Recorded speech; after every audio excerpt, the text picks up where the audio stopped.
너는 조각목으로 길이가 5규빗, 너비가 5규빗의 제단을 만들되 네모 반듯하게 하며 높이는 3규빗으로 하고 그 네 모퉁이 위에 뿔을 만들되 그 뿔이 그것에 이어지게 하고 그 제단을 롯으로 싸고 재를 담는 통과 부삽과 대야와 고기 갈고리와 불 옮기는 그릇을 만들되 제단의 그릇을 다 놋으로 만들지며 제단을 위하여 놋으로 그물을 만들고 그 위 네 모퉁이에 놋고리 넷을 만들고 그물은 제단 주위 가장자리 아래 곧 제단 절반에 오르게 할지며 또 그 제단을 위하여 채를 만들되 조각목으로 만들고 놋으로 쌀지며 제단 양쪽 고리에 그 채를 꿰어 제단을 매게 할지며 제단은 널판으로 속이 비게 만들되 산에서 내게 보인 대로 그들이 만들게 하라.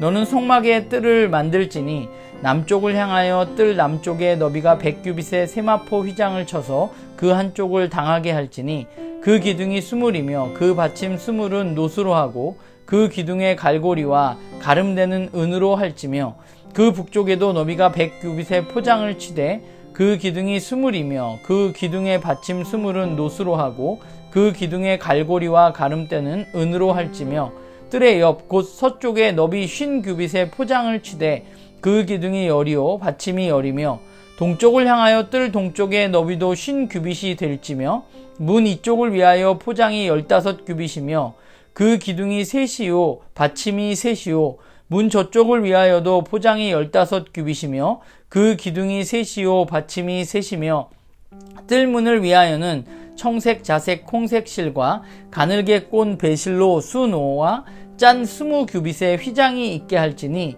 그 기둥이 넷이요 받침이 넷이며 뜰 주위 모든 기둥의 가름대와 갈고리는 은이요 그 받침은 놋이며 뜰의 길이는 100규빗이요 너비는 50규빗이요 세마포 휘장의 높이는 5규빗이요 그 받침은 놋이며 성막에서 쓰는 모든 기구와 그 말뚝과 뜰의 포장 말뚝을 다 놋으로 할지니라. 너는 또 이스라엘 자손에게 명령하여 감나무로 짠 순수한 기름을 등불을 위하여 네개로 가져오게 하고 끊이지 않게 등불을 켜되 아론과 그의 아들들로 회막안 증거계 앞 휘장 앞 밖에서 저녁부터 아침까지 항상 여호와 앞에 그 등불을 보살피게 하라. 이는 이스라엘 자손이 대대로 지킬 규례이니라.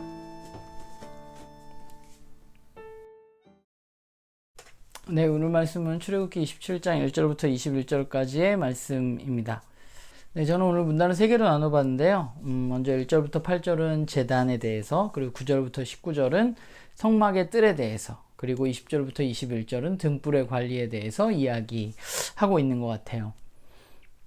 오늘 본문을 살펴보면 성막 만드는 것에 대해서 계속 이야기가 나오고 있는데 제단, 또 성막의 뜰, 등불의 관리 이런 이야기들이 오늘 기록되어져 있습니다.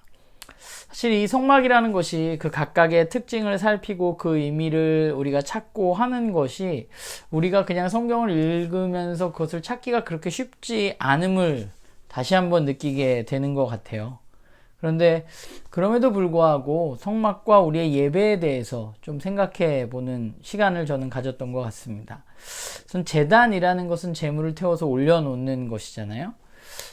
제단에 대한 이야기를 살펴보면서 제단이 운반되어질 수 있다는 것에 대한 이야기가 오늘 기록되어져 있어요. 메고 갈 수 있게 해야 된다. 제단이라는 것은 제사와 아주 밀접한 관계를 가지고 있는데 제단의 이동이 가능해야 한다는 것은 결국 우리가 드리는 예배가 장소의 문제보다는 하나님을 만나는 곳 그 어느 곳에서나 우리 예배가 드려져야 함을 생각하게 되는 것 같아요. 그러니까 장소의 문제보다는 우리의 예배가 우리의 마음과 심령의 문제와 관계가 있고 하나님을 얼마나 바라보느냐 하는 것과 관계가 있다는 것을 생각해 보게 됩니다.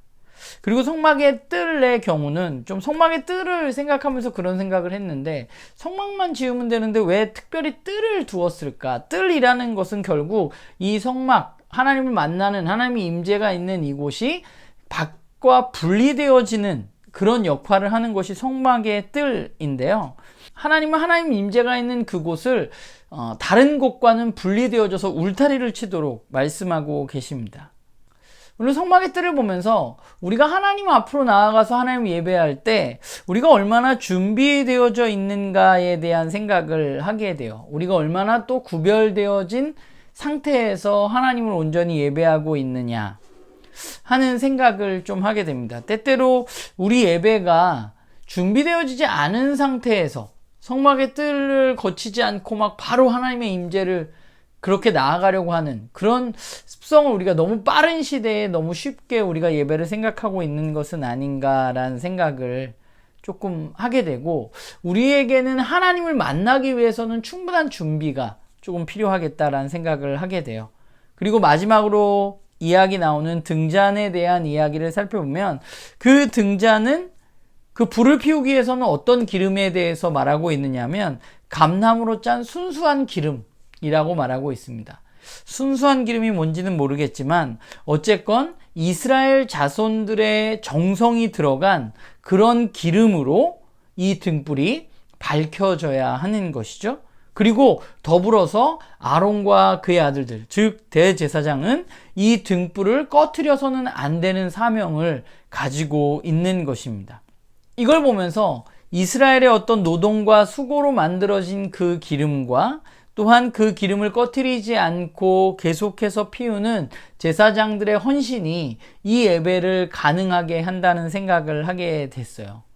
예배라는 것은 그냥 막 드려지는 것이 아니라 정말로 자기 자신의 죽음, 내 죄로 인해서 죽을 수밖에 없는 나를 돌아보게 되고, 그런 마음으로 세상으로부터 분리되어져서 하나님을 만나는 행위인데, 우리가 하나님을 향한 어떤 정성과 노력이 우리 예배 가운데 얼마나 있는가에 대한 생각을 오늘 본문을 보면서 좀 하게 되었던 것 같습니다. 저와 여러분의 예배는 어떤지 좀 오늘 생각해 보았으면 좋겠어요. 이때의 예배는 제물을 잡아서 내 죄를 전가시키고 그 제물을 잡아서 태우고 그 기름을 짜고 뿌리고 피를 뿌리고 그렇게 드리는 예배였습니다.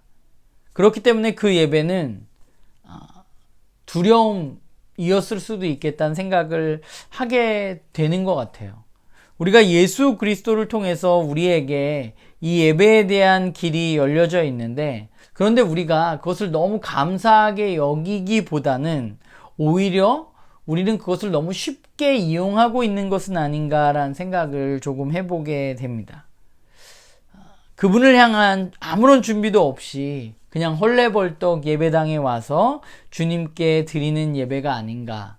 또 우리가 매일의 삶 속에서 드리는 그 예배들이 정말 하나님 앞에 얼마나 준비되어지고 좀 분리되어지는 그런 성막의 뜰과 같은 역할을 하는 것들이 우리에게 있는가라는 생각을 하게 돼요. 우리가 매일 큐티를 하면서도 그냥 때우기식으로 말씀을 읽고 큐티하는 것이 아니라, 우리가 지난번에 앞에 준비 과정들을 쭉 이렇게 영상에 넣었었는데, 정말 나와 하나님만이 만날 수 있는 장소를 준비하고 그곳에서 하나님 앞에 기도하고 말씀을 읽고 묵상하고 드리는 그런 예배가 우리에게 좀, 우리가 정성을 들이는 예배가 필요하다는 생각을 하게 되었던 것 같아요. 우리는 너무 삶의 예배 드려야지 라는 말을 하면서 좀 너무 쉽게 생각하고 우리가 드린 예배에 대해서 너무 별거 아닌 것처럼 생각하고 있는 것은 아닌가라는 생각을 해보면서요, 저와 여러분의 예배가 정말 풍성해지고 좀 준비되어지고 하나님을 간절하게 소망하는 예배가 되기를 주님의 이름으로 부탁을 드립니다.